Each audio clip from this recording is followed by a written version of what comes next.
Let's look at where Pakistan was. This is something that काफी लोगों ने मुझे मैसेज भी किया था कि यार पाकिस्तान किधर इन चीजों में होता है। तो बस जबकि सोशलिस्ट और फ्यूडलिज्म लड़ रहे थे तो उधर पाकिस्तान किधर था। 1850s में भाईजान हम लोग हमेशा से कंफ्यूज रहे हैं। आज की फिलोसफी नहीं है हमारी, हमारी ये बेसिकली बड़ी पुरानी फिलोसफी है कि हम लोग कंफ्यूज नेशन है। We do not stick to one thing, we want to हर जगह अड़ाए रखना चाहते हैं। अब आप ये सोचें कि जब सोशलिस्ट इंक्लेशन आ रही थी तो 1857 में म्यूटिनी हुई, जिसको हम लोग जंग आज़ादी बोलते हैं। 1857 में वो सिपाहियों ने की थी। एक बड़ी मशहूर बॉलीवुड मूवी है आमिर खान की, जो मुझे इसका नाम भूल रहा है, उसमें वो दिखाते हैं कि वो राइफल, वो उसमें सुअर का गोश्त होता है, उनको पता लगता है तो वो हड़ताल, वो क्या करते हैं ना, रिवोल्ट कर देते हैं। तो हुआ ये कि वो जब 1857 में सिपाहियों की ने म्यूटिनी की और हड़तालें की और रिवोल्ट किया, तो उसके बाद उन्होंने दिल्ली एक्चुअली काबू कर लिया था। जब दिल्ली काबू कर लिया तो उसके बाद वो सीधा गए किसके पास, बहादुर शाह जफर के पास, और कहा कि भाईजान अब आप हमारे लीडर होंगे। तो कहने का मकसद ये है कि अगर आप सोशलिस्ट थे और आप इंपीरियलिस्ट और फ्यूडलिज्म के खिलाफ लड़ रहे थे, आप अंग्रेजों के खिलाफ लड़ रहे थे, तो आपने जब पावर ले ली थी तो फिर आम आदमी के पास ही ताकत रखते। आपने आम आदमी से ताकत आम आदमी को पावरफुल तो कर दिया रिवोल्ट करके। उसके बाद फिर जाके जब लीडर बनाया तो किसको लीडर बनाया, जाके बहादुर शाह जफर को। यार उसके बाद फिर बहादुर शाह जफर को जो कुछ हुआ वो, यानी कि आप अगर किताब पढ़ें विलियम डैलरम्पल की तो उसमें पता लगता है कि वो बेचारे के सामने उसके दोनों बच्चों को मार दिया था, बड़ा जुल्म हुआ था। लेकिन खैर, कंफ्यूज स्टेट, अगर आपको आम आदमी को एम्पावर करना है तो फिर क्यों बहादुर शाह जफर को वापस लेकर आ रही है, जो कि बेसिकली एक दोबारा फ्यूडल लॉर्ड था। सेकेंड बैटल, जब नेशनलिज्म वर्सेस इंपीरियलिज्म हो रहा था, अल्लामा इकबाल टू नेशन थ्योरी की बात कर रहे थे, तो क्या हो रहा था कि एक तरफ हम लोग नॉन कॉपरेशन मूवमेंट में पार्टिसिपेट कर रहे थे कि हम लोगों ने अंग्रेजों के साथ कॉपरेट नहीं करना, टैक्सेस नहीं देने, नमक हम अपना बनाएंगे। क्यों? क्योंकि हम इंपीरियलिज्म के खिलाफ हैं, हम लोग अंग्रेजों के खिलाफ हैं। लेकिन एट द सेम टाइम हम लोग हड़तालें कर रहे थे खिलाफत उस्मानिया को बचाने के लिए, जो कि अगेन इंपीरियलिस्ट थे। ऑटोमन्स ने जो पूरा हिस्सा कैप्चर किया हुआ था, उसमें सऊदी अरेबिया भी था, उसमें जॉर्डन वगैरह भी थे, इराक भी थे। तो वहां पे टर्क्स तो नहीं थे, वहां पे अरब्स थे, उन सबको अंडर किया हुआ था। तो इंपीरियलिस्ट फिलोसफी थी ऑटोमन्स की।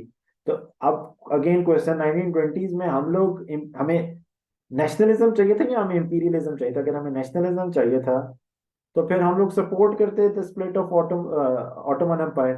हम लोग हड़तालें जो कर रहे थे ब्रिटिशर्स के लिए, चले जाओ, तो हम लोगों को तो फिर हड़तालें करनी चाहिए थी कि जी ऑटोमन्स को भी इसी, लेकिन हम लोगों ने नहीं की। और अगर हम इंपीरियलिज्म के खिलाफ के साथ थे तो फिर हम लोग किस लिए लड़ रहे थे ब्रिटिशर्स के? तो again confuse philosophy. Let's move to 1940s। ये बड़ी मजेदार है। मुस्लिम लीग के ऊपर भी मैं कभी टॉक करूंगा, क्योंकि जब से मैंने मुताले पाकिस्तान पढ़ना छोड़ी है और अच्छी हिस्ट्री की किताबें पढ़ना शुरू की हैं, तो मुझे समझ में आई है कि यार कितनी गलत हिस्ट्री हमें पढ़ाई गई है। एनीवेज, जो वॉइसरॉय था, उसने लिमिट ग्रुप लिनिन ग्रुप, उसने क्या किया कि यूनिलेटरली डिसाइड किया कि आज के बाद से हम वर्ल्ड वॉर 2 में जा रहे हैं, और इंडियन जो ट्रूप, इंडिया के जो अपने फौजी हैं वो भी वर्ल्ड वॉर 2 में जाएंगे। मेरे नाना अबू खुद भी जाके वर्ल्ड वॉर 2 में लड़े थे, तो मुझे इसलिए पता है। लेकिन इसमें कोई लोकल पॉलिटिशियन का उन्होंने, उसने वाइसरॉय ने किसी से पूछा नहीं था, खुद ही बस यूनिलेटरली डिसाइड कर दिया था। तो जी हम लोग उस वक्त किस, लिबरलिज्म वर्सेस, ये 1940s की जो बात है, हम फैशिज्म वर्सेस लिबरलिज्म के खिलाफ लड़ रहे थे। तो हम लोगों ने कहा कि आपने बहुत गलत किया है कि आपने यूनिलेटरली डिसाइड किया, आपने हमसे नहीं पूछा, क्यों नहीं पूछा? लेकिन eight the same time Muslim league ने क्या किया, यौम निजात मनाया। कांग्रेस ने, जब ये वाइसरॉय ने ऐलान किया कि जी हम लोग वर्ल्ड वॉर 2 में जा रहे हैं, तो कांग्रेस, क्योंकि हुकूमत थी 1935 के इलेक्शन के बाद, 1937 के इलेक्शन के बाद, तो कांग्रेस ने पार्लियामेंट से रिजाइन दे दिया। मुस्लिम लीग ने कहा शुक्र है, और यौम निजात मनाया गया। ये जो यौम निजात है, ये रिसेंटली नहीं, जो कि इमरान खान वगैरह ने कहते सेलिब्रेट करो। यौम निजात जो वो बेसिकली जो इजाद किया था वो मोहम्मद अली जिन्ना ने किया था। एनीवेज, अगेन कंफ्यूज आइडियोलॉजी कि हम लोग क्या है, हम लोग वर्ल्ड वॉर 2 में जाना चाहते थे, नहीं जाना चाहते थे, और अगर नहीं जाना चाहते थे तो फिर हम लोग किस चीज का शुक्रिया अदा कर रहे थे? Anyways, let's move to next one. 1960s, cold war. हम लोगों ने अड्डे दिए हुए हैं अमेरिका को ड्यू टू स्पाई प्लेन। बड़ा बेर से उड़ता है और यूएसएसआर की तरफ प्रवास करता है, और रशिया उसको डिटेक्ट कर लेता है और शूट डाउन कर देता है। जस्ट शोज के जी हम लोग अमेरिका के साथ थे। हम लोग anything which was pro-America, we were aiding them, and anything which was against USSR, we were against it. But at the same time, China and US were allies, USSR were allies, Russia and China were allies. हम लोगों ने इसी जमाने में China के साथ बहुत ज्यादा दोस्ती बढ़ाई और उनके साथ एग्रीमेंट साइन कर लिया, कश्मीर पे भी साइन कर लिया। जब इंडिया ने हमें ऑफर दी हुई थी उस वक्त के let's make a united front against China, but we decided no, we will go with China. So Pakistan and China shook hands against India. तो और चाइना उस वक्त well and truly with USSR था, it was against America then. तो हम लोग again sort of इधर भी खेल रहे थे उधर भी खेल रहे थे। अगली चीज, let me put this on side. 2020s हम लोगों ने बीआरआई में पार्टिसिपेट किया और गवादर पोर्ट बना दिया, विच मीन्स कि हम लोग जो है वो चाइना की फिलोसफी के साथ है, हम लोग ग्लोबलिज्म के साथ हैं। At the same time we are supplying weapons to America or Ukraine, whatever you want to call it, to fight the Ukrainian war, which means that we are with America as well. So again, playing two sides. Pakistan playing both sides, like want to have China and want to have America as well.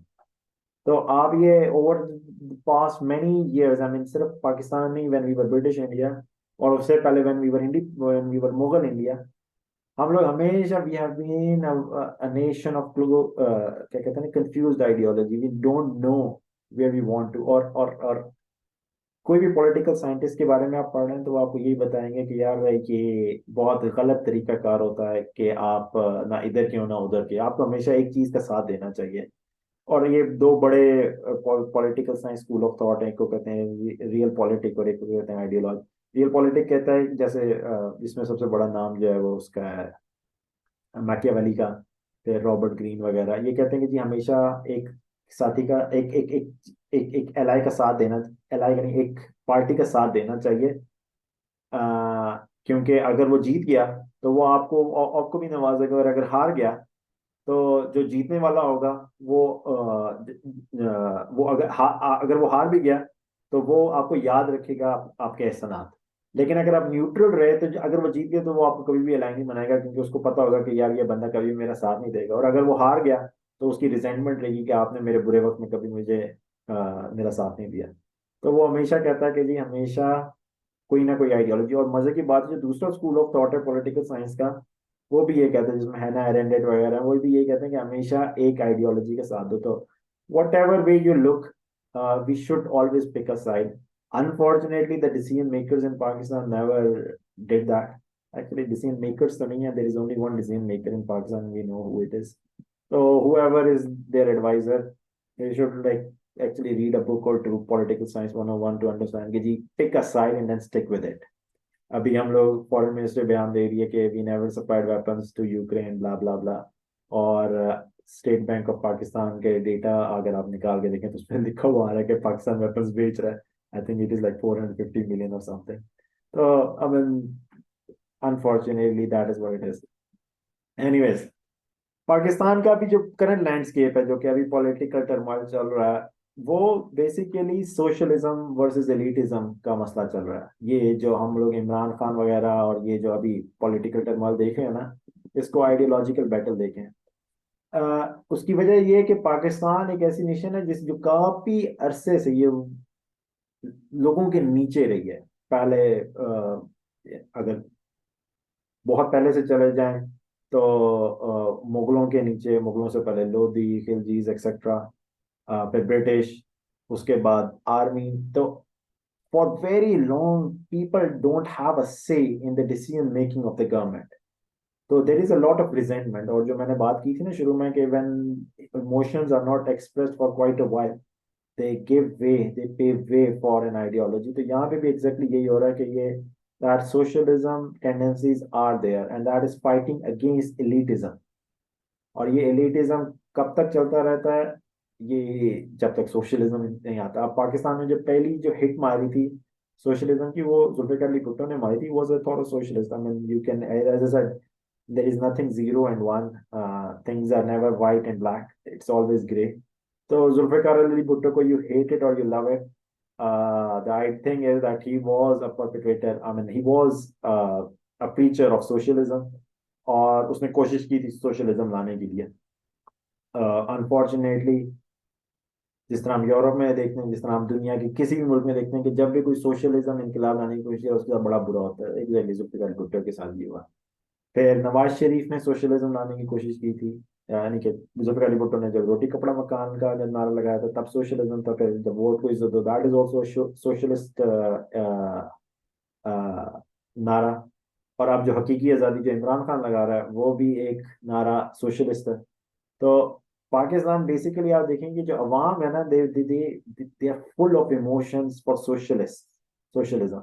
They really want socialism tendencies to take hold in Pakistan. Unfortunately, that is not happening because we have got elitism. I'm using the word elitism, though I should be using it as a Praetorian army, because that is what it is. But this socialism tendencies, जब अब इनको तो या तो आपको went देना पड़ेगा, और यूरोप ने ये देख लिया था काफी इनकलाबों के बाद, उनको समझ में आ गई थी यार इनको थोड़ा सा आपने वेंट, इनको जो है ना इन इमोशंस को वेंट आउट करने का मौका दें, और फिर डेमोक्रेसी शुरू कर दी थी। आई I'm not sure what is happening in the decision making offices of Pakistan, but I think कि ये पहला 1970 के बाद, 1970 में तो कुछ नहीं हुआ था। अब अगर कुछ हुआ तो बहुत खतरनाक भी हो सकता है। They might be very successful, लेकिन it is a matter of time when another socialist person will come in. I mean 20-25 साल बाद एक और बंदा उठ जाएगा।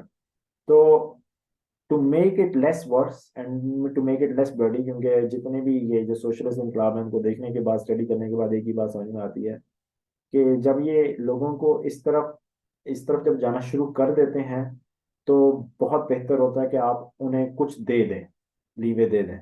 और अगर आप उनको लीवे नहीं दे रहे तो फिर एक खूनी इनकलाब आता है। तो बेहतर है कि the decision makers they understand and they actually learn के कभी कभार थोड़ी सी पावर दे देना बेहतर होता है, बजाय इसके कि पूरी पावर चली जाए।